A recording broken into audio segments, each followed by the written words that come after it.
Hello everyone, welcome back to a new video of STL programming for a Siemens PLC, and in this video we will start talking about timers.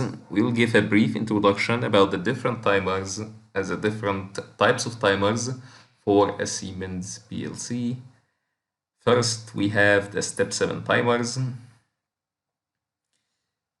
As for step 7 timers, each timer actually consists of a timing circuit, a control circuit, has a few inputs, and does interact with some memory of the PLC. As you probably guessed, since each one of those timers has its own timing circuit, the CPU will have a limited number of those timers, and the more the timers you require, the more expensive the CPU you will have to buy. Now, as we have said, your timer has a timing circuit.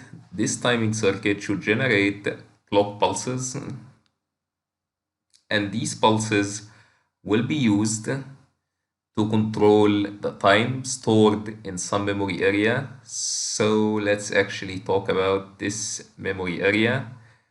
So by default, each step 7 timer or each S7 timer has a memory word already reserved for it in the system work memory of the PLC. So if we go back to the memory map of the PLC, you will see that under the system memory of the PLC, we have our timers. So our timers reside here.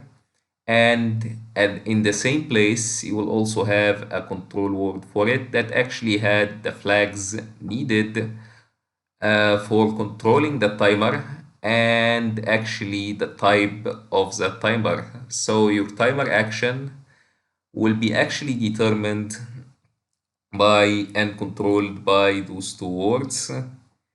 And this timer actually also interacts with accumulator 1, and basically what's gonna be happening is that you will be loading your time value into accumulator 1, and from accumulator 1, when you start the timer, the time value will be loaded into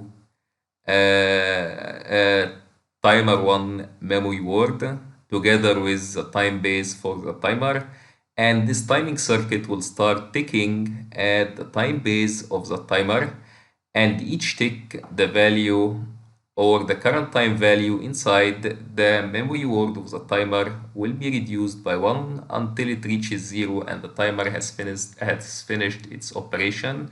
So what will happen then will be determined by the timer 1 control word, which actually has the type of timer. So for this timer, we will actually have to use some STL instructions as listed here, and our code will look like that. So we will get to discussing these instructions later, but to summarize, each step 7 timer would actually have a timing circuit separately for it and will be assigned a memory word from the system work memory of the PLC, and you will have a limited count of these timers, and this limited number of timers should be mentioned in the datasheet of your CPU. So if you need more, you will have two options: either to buy a better CPU or a more expensive CPU that has more timers integrated within it, or actually use IEC timers. So that's it for step 7 timers. We will actually later discuss all the instructions that interact with step 7 timers. So now let's introduce IEC timers, and for IEC timers, or as I'd like to call them, software timers, each IEC timers will not require any special circuitry for it to operate. As we've said before, it is a software timer, so it will be implemented using software components. And for that, actually, each timer of those would actually require us using a data block. So basically for IEC timers, and as for the software representation and how you are going to be using them, for an S7 300 or a 400 CPU, we have three standard function blocks used for IEC timers, which are SFP3 to 5 for three different types of timers. And if you want to use one timer, you would have to call that standard function block and assign a data block for each timer. So basically, if we have two timers, we would say that for timer 1, we would call the function, which is here SFP4, and with an instance DB of DB1 used specifically for timer 1. And in order to call, or in order to use a second timer, we will actually call the same function block, but here we would use db2. And you don't need to worry about this format. We will actually discuss each one of those later separately. So basically, although these IEC timers do not require any special circuitry to operate, these timers actually require some memory for them to operate. And as for where these data blocks or this memory exists, would have to go back to the memory map. And in the memory map, we know that the data blocks always exist in the in the data work memory. And inside the data work memory here, you can see that you have all your data. So all your data blocks are actually here. And this raises a question. So is there a limit for the number of IEC timers you can use within your program? Actually, the amount or the limit for these would depend on the size of that work memory. So to sum up, IEC timers have no special circuitry as they are basically software timers. Each timer of them will have to be called and would be assigned a data block in the data work memory of the PLC, and the limit for such IEC timers is only limited by how much work memory your CPU has. So now let's look at the datasheet of one S7-400 CPU, and in this datasheet we will try to look at these timers there. So let's go. And as you can see, this is our datasheet for our S7-400 CPU.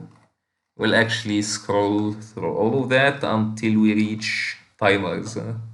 So here you can see it says counters, timers, and the retentivity. And under here you would have S7 timers. So basically you have S7 timers here, and as you can see here, we have 2048 timers here. So these guys are our S7 timers.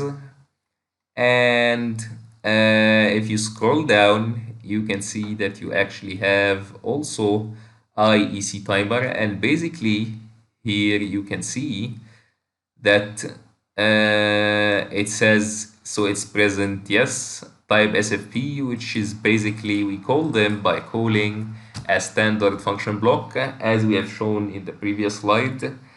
And as for the number here, well, it will tell you that they are unlimited, but only limited by the RAM capacity, which if we go back to our memory map, our work memory, this part is always RAM memory. So as you can see here, it says RAM with battery backup. Our entire work memory is always RAM. And if we actually go back to the datasheet, we should find that up here. So let's look for it.